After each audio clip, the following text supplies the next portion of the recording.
Туған жерім тұғырым, туған елім қыдырым. Ел қадырын көрген біледі, жер қадырын жүрген біледі демекші. Мен тұратын елді мекен Павлодар облысы Майқайың кентінің экологиялық мәселелерін және де олардың шешу жолдарын қарастырамын.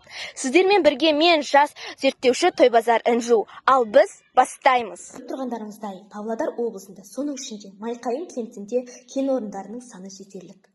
Атап өтетін болсақ, Керегетас, Әктас зауыты, фабрика, шахта секілді кен орындарының ауылдың ішінде орналасқан. Сонымен қатар, газбен жүретін көліктер мен тұрмыстық қалдықтардың зардабы тиюде. Осының салдарынан өңірімізде онкологиялық аурулар бойынша 3-ші орында тұр. Егер мен осы Майқайың кентінің экологиялық проблемаларын шешетін болсам, мен көшеге ағаш отырғызудан бастар едім. Жергілікті мекенімізге көгалдандыру жұмысын жандандыру мақсатында топырақты құнарлығын айқындап, электронды жылыжайға қандай ағаш көшеттерді отырғызуға болатынын қарастырдым. Зерттеу нәтижесінде электронды жылыжайға қайың, үйеңкі, терек, сирен, шырша, қарағай ағаштары бір ай көлемінде бүршік жарып шықты. Кентімізде Жасыл ел жастардан ұйыммен жұмыс жасайтын мамандармен сұхбат жүргізетін боламыз. Жасыл ел бағдарламасының мақсаты қандай және қандай жұмыстарды атқарады?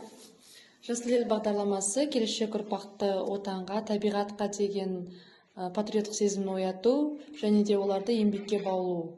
Қорытындай келе кентіміздің экологиялық мәселесін шешу жолында әр кент тұрғынының өз үлесін қосуға шақырамыз.